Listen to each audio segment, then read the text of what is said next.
আসসালামু আলাইকুম everyone, welcome to নাইমাস knock. আজকে আমি যাচ্ছি টিউলিপ গার্ডেনে। সো এই যে গাদল পরে আর কি রেডি হয়ে গিয়েছি, এখন রওনা হচ্ছি। আমরা অলরেডি রওনা হয়ে পড়েছি। এখন তেল নিতে আসছি বিপিতে, 4 ফাত তেল নিচ্ছে। তো আমরা তেল নিয়ে এখান থেকে 2টা ব্রেড নিয়ে রওনা হয়েছিলাম। অ্যান্ড যাওয়ার পথে ভালো বৃষ্টি হচ্ছিল, আবার কিছু কিছু পথ কিছু কিছু এরিয়াতে আবার যেরকম রোদ ছিল। সো আমি একটু কনফিউশনের মধ্যে ছিলাম যে আমি আদৌ ছবি তুলতে পারবো কি পারবো না। আর এই গার্ডেনটা ছিল আমাদের বাসা থেকে অলমোস্ট 1.5 ঘন্টা ড্রাইভে। অ্যান্ড এখানে এন্ট্রি ফি দেওয়া লাগতো। সো আমরা তো আগে থেকে টিকিট কাটিনি, যার পরে কেটেছিলাম আর কি। আর এন্ট্রি ফি হিসেবে ছিল per person $35।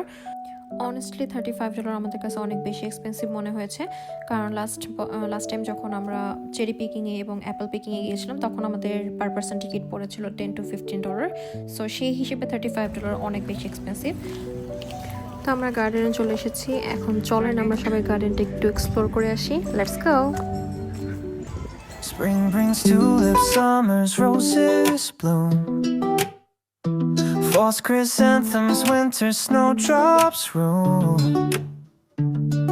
Each flower grows a thought of you. My garden's full with love so true. The petals fall but memories stay. Your face appears in every sway. If love were plants, you'd be my seed, growing in my heart indeed. If I had a flower for every time I thought of you, I could. তো এটা ছিল পুরোটা garden. And এটা ছিল opposite সাইডে, যেখানে আপনার coffee shop এবং ওদের আরও অনেক রকমের শপ ছিল।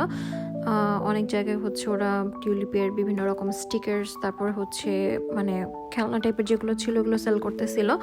অ্যান্ড ভিতরে আরও কিছু ফুল ছিল, এগুলো জানি না এগুলো কি ফুল, বাট অনেক সুন্দর করা। অ্যান্ড ওদের এই এরিয়াটা আমার খুবই ভালো লেগেছে। এখানে বসে চা বা কফি কিছু খেলে অনেক সুন্দর একটা ভাইব, সুন্দর একটা ফিলিংস কাজ করবে আর কি।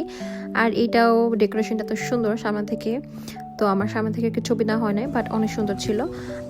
আর এখানে ওদের টিউলিপের সব রকমের ম্যাগনেটস আর স্টিকার্স, তারপরে আর্টিফিশিয়াল কিছু প্ল্যান্ট, এই টাইপের সব কিছুই ছিল। অ্যান্ড কিরিংও ছিল এখানে, বাট আমি কোনো কিছু আর কি নিইনি।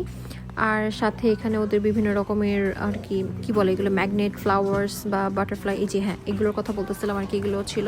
অ্যান্ড বাইরে পটস ছিল, এই যে ওরা গাছ সেল করতেছিল। তো আমি প্রথম ভেবেছিলাম কিনবো, বাট পরে আর কেনা হয়নি, কারণ ভেবেছিলাম যে অযত্ন করলে যদি আবার মারা যায়, কারণ আমার আসলে এই টাইপের গাছগুলো কীভাবে যত্ন করতে হয় আমার আইডিয়া নেই। সো এই তো তারপরে আর কি আমরা বাসার উদ্দেশ্যে রওনা হয়েছিলাম। অ্যান্ড পথে আর কি একটা রেস্টুরেন্টে নেমেছিলাম খাওয়ার জন্য। সো আমরা এখান থেকে খেয়েছিলাম chicken and chips and chicken and chilli. তো এই তো আজকে ভিডিওটা এই পর্যন্তই, দেখা হচ্ছে অন্য কোনো ভিডিওতে। ততক্ষণ পর্যন্ত ভালো থাকবেন, সুস্থ থাকবেন, আল্লাহ হাফেজ।